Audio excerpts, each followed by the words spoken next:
My name is Zoe, and I'm an artist and curator from Australia. I'm the artist in residence on board the Tara Coral expedition while in Kimbe, Papua New Guinea. Tara Ocean Foundation is a French organisation focusing on marine conservation, and its scientific schooner has been sailing the world's oceans and seas for over 20 years.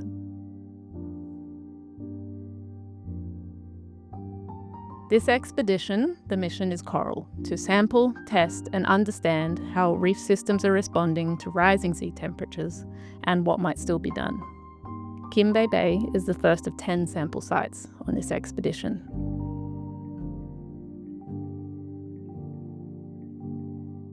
I am beginning a new body of researched work that uses sound recordings of the reefs.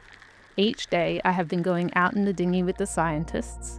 While they dive, I drop my hydrophone in the water to record the sounds of the reef. Each type of sound will become a new shape, colour and movement pattern, informing the physical compositions of a new series of sculptures.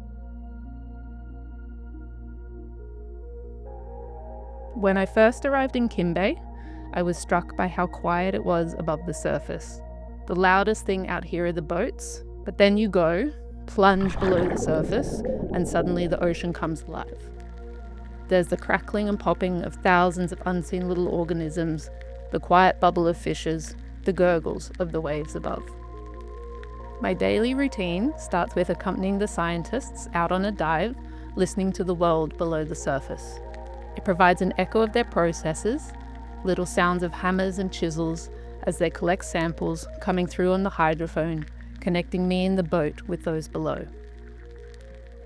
When I first started this project, it was intended as a response to ecological grief, the mourning of the disappearing and the endangered. My interest in coral reef systems stems from a deep love and connection to the Australian reefs and coastlines, and has been deeply impacted by the deteriorating condition of the Great Barrier Reef. Back home, it feels like things are constantly on the verge of collapse, getting worse and worse with little chance of hope.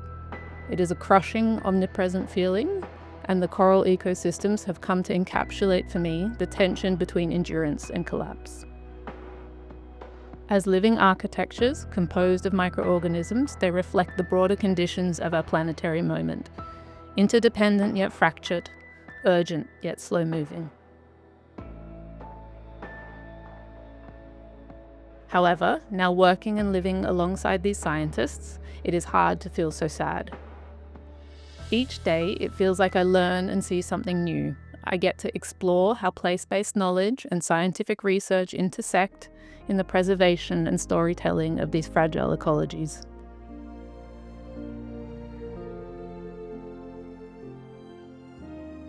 It is a very bittersweet feeling working this way. Where there is bleaching, there is also new life, evidence of corals resisting the warming temperatures and slowly recovering. But some days I see huge chunks of dead corals that seem as big and ancient as whale bones littering the seafloor. It's like an underwater graveyard.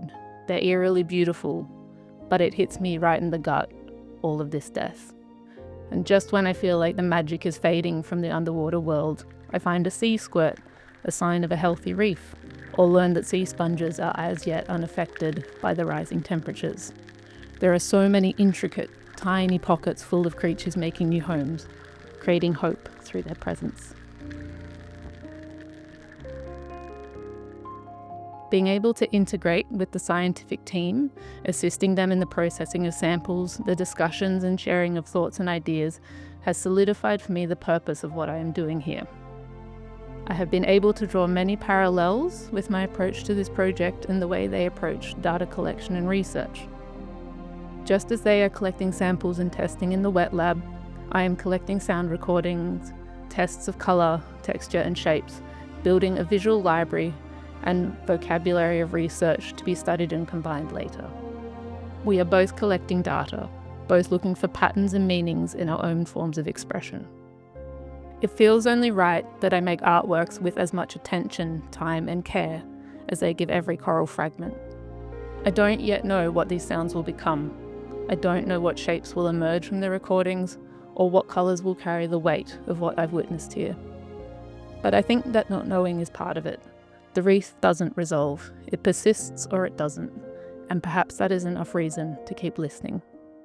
In the end, it is a chance to sit with the grief and the hope, examine the spaces hidden in between, and ask what forms of beauty and meaning might still emerge from within it. My name is Zoe, and I'm an artist.